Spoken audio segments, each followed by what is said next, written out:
हिंदू हृदय सम्राट बाल साहब ठाकरे थे। एक बात और याद रखिए, बाला साहब ठाकरे जहर उगलते थे और उद्धव ठाकरे सेकुलर बन गए। ये मोदी मैजिक है साहब, मोदी मैजिक है। मोदी ने हिंदू हृदय सम्राट के बेटे को सेकुलर बनवा दिया और कांग्रेस जब तक जिंदा रही, सत्ता में रही, तो बाल ठाकरे जहर उगलते रहे, मुसलमानों के दुश्मन रहे, हिंदू हृदय सम्राट रहे। यह अंतर समझना होगा।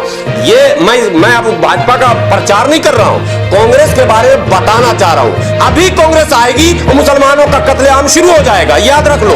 जो मुसलमान दुआ कर रहा है, या अल्लाह कांग्रेस को ला दे, वो नोट कर लो, दरवाजे पे लिख लो, कांग्रेस की सरकार आएगी, मुल्क में दंगे फसाद फिर शुरू हो जाएंगे। अब आखिरी दंगे का जिक्र करना बहुत जरूरी है, गुजरात दंगे का, जिसका सीधा सीधा आरोप पत्रकार बंधु आप लोग भी लगाते हो।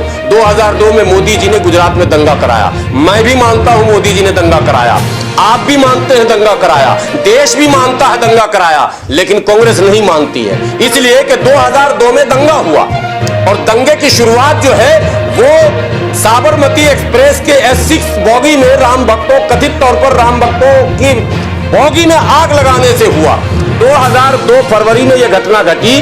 15 से 20 हजार मुसलमान मारे गए, सैकड़ों गांव जला दिया गया, पलायन हो गए, बर्बाद हो गया, मुसलमान लुट पिट गया। 2004 में भारत के सभी मुसलमानों ने मन बनाया और सेकुलर फोर्स के साथ मिलकर 2004 में कांग्रेस की सरकार लाई। 2004 से 2014 10 साल तक कांग्रेस की सरकार रही, मनमोहन सिंह प्रधानमंत्री रहे। सवाल नंबर 1, गोधरा में साबरमती एक्सप्रेस में आग किसने लगाई? कांग्रेस ने 10 साल तक नहीं बताया। सवाल नंबर 2, अगर मोदी ने दंगा कराया, जो कि बाबू बजरंगी का बयान है, बाबू बजरंगी का वीडियो है, तो कांग्रेस ने मोदी को जेल क्यों नहीं भेजा? अमित शाह को जेल क्यों नहीं भेजा? कांग्रेस से मेरा सवाल है, सरदार मनमोहन सिंह जी, आप बताइए, चिदंबरम साहब रोक रहे थे, मुझे पता है कौन रोक रहे थे, सब पता हमें, लेकिन देश पूछे कांग्रेस से कि जब दंगे का षड्यंत्रकारी सामने था, खुलेआम लूट हो रहे थे, खुलेआम मुस्लिम महिलाओं के पेट में भाला से, तलवार से बच्चे निकाले गए, बलात्कार हुए, जलाए गए। अरे लानत है उस पार्टी पर जिस पार्टी के सांसद एहसान जाफरी के घर को जला दिया, जिंदा एहसान जाफरी को जला दिया। जकिया जाफरी घूमते घूमते तबाह हो गई, मगर सोनिया गांधी जकिया जाफरी के साथ खड़ी नहीं हुई और आज भी गुलबर्ग सोसाइटी के मुजरिमों को सजा नहीं मिली। तो पहले कांग्रेस ये बताए कि क्या गुजरात के दंगे का मुजरिम वाकई नरेंद्र मोदी और अमित शाह हैं, और हैं तो 10 साल तक आप क्या कर रहे थे? जिस ईडी और सीबीआई के दुरुपयोग का आरोप केंद्र पर आज लग रहा है, क्या आपके पास वो ईडी सीबीआई नहीं थी क्या? क्या वो एजेंसियां आपके पास नहीं थी क्या?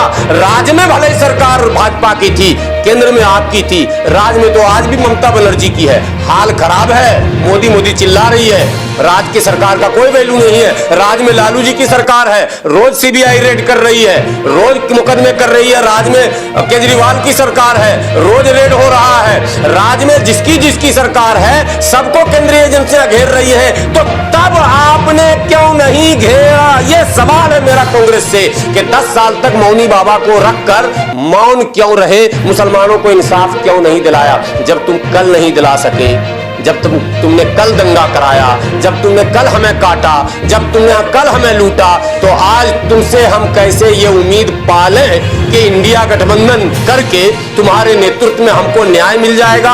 नो, नेवर, कभी नहीं, कतई नहीं। जब तक दलित मुसलमान बहुजन की सरकार नहीं बनेगी, जिसमें मनुवादियों की कहीं भूमिका ना हो, तभी इंसाफ की उम्मीद की जा सकती है।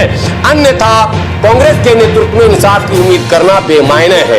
एक आखिरी बात और मुसलमानों को जानना चाहिए, देश बंटने के बाद, संविधान लागू होने के बाद, नौकरियों में मुसलमानों की संख्या लगभग 23% थी। उर्दू सरकारी जुबान था, उर्दू से रोजगार का संबंध था, उर्दू पढ़ने वालों को नौकरी भी मिलती थी, उर्दू में तमाम जगहों के नाम भी लिखे जाते थे। कांग्रेस ने उर्दू को तबाह किया और मुसलमानों की नौकरी छीनी। मुसलमान कांग्रेस के राज में ही 23 से 3 पर आ गया था। स्वर्गीय अटल बिहारी वाजपेयी का एक शब्द जो है वो वायरल हुआ। संघ के नेताओं ने अटल बिहारी वाजपेयी जी से कहा कि अब तुम प्रधानमंत्री हो तो मुसलमानों को जरा नौकरियों में जाने से रोको। तो अटल बिहारी वाजपेयी जी ने कहा कि अब हम नहीं रोक सकते, ऑलरेडी ये सारा काम पहले ही हो चुका है। अब अगर रोकने की गुंजाइश अब है नहीं, वो कांग्रेस अपना सारा काम कर चुकी है। ये ऑन रिकॉर्ड बयान है। तो कांग्रेस ने वो सारा काम कर दिया और मुसलमानों को ये मौलवी, मुसलमानों को कथित तौर पर ये माने नेता जो आज मुसलमानों के सो कॉल्ड रहनुमा कहते हैं भाजपा को गाली बक्को, भाजपा को गाली बक्को। और हमें ये कहा जाता है कि आप कांग्रेस को क्यों कोसते हैं। अब ये इसका जवाब भी लेते जाइएगा।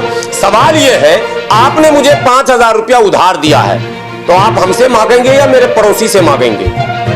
हमने वोट कांग्रेस के दिया, मेरे बाप ने कांग्रेस को दिया, मेरे भाई ने कांग्रेस को दिया, मेरे मुसलमान तमाम लोगों ने कांग्रेस को वोट दिया।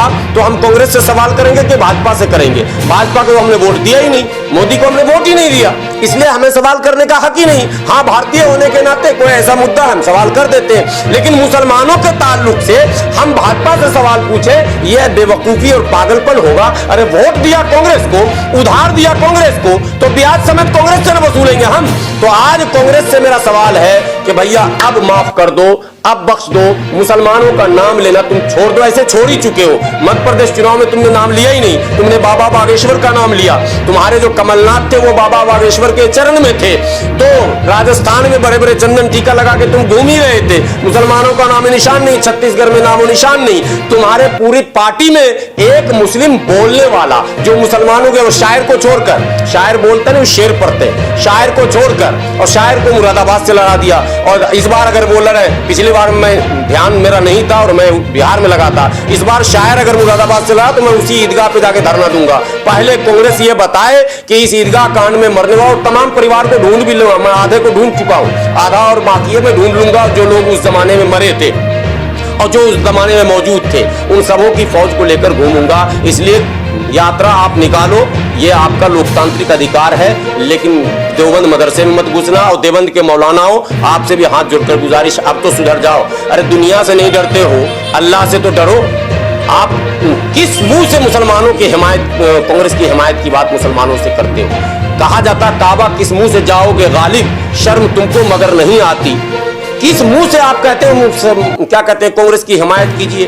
कांग्रेस ही उपाय है, मोदी का विकल्प नहीं है। तो 3 राज्य में विकल्प दे दिया आपने, तो 2024 में आपकी मां ने दूध पिलाया, आप जिता देंगे, मोदी को हरा देंगे। ये पागलपनी निकालना होगा दिमाग से, ये कीड़ा निकालना होगा कि हमारा दुश्मन भाजपा है और हम हराएंगे। नो, अगर देश का दुश्मन है तो देश हराएगा। अगर बेरोजगारी है तो पूरे देश के सामने है, महंगाई है पूरे देश के सामने है, कोई संकट है वो पूरे देश के सामने है। पूरा देश अगर हराएगा, हम भी उस देश के साथ खड़े हैं, लेकिन ठेका हम नहीं लेंगे। और हराकर, एक को हराकर जबरदस्ती दुश्मनी लेकर माइक से ऐलान कर कर कि भाजपा को हम हर हाल में हराएंगे, चाहे कुछ भी हो जाए, वोट नहीं देंगे। तो देंगे किसको? भाजपा के बाप को, भाजपा के नानी को, आरएसएस के नाना को, कांग्रेस को देंगे। यानी दुश्मनी एक से ले रहे हैं ताकतवर से, और दोस्ती जिससे कर रहे हैं वो उससे भी बड़ा मना आस्तीन का सांप है। इसलिए ये काम गलती से मुसलमान न करे। 2024 आएगा, जैसे 19 आया और चला गया, जैसे 14 आया और चला गया, 24 भी आएगा, चला जाएगा। कौन जीतेगा, कौन हारेगा, देश फैसला करेगा। हम तो अच्छे लोगों को वोट देंगे, ये बोलना शुरू करें। और कांग्रेस की भारत जोड़ो, कथित तौर पर यूपी जोड़ो यात्रा से मुसलमान अपने आप को दूर रखें, अन्यथा वो अपने समाज को खुद कुएं में, खड्डे में डालने का काम करेंगे।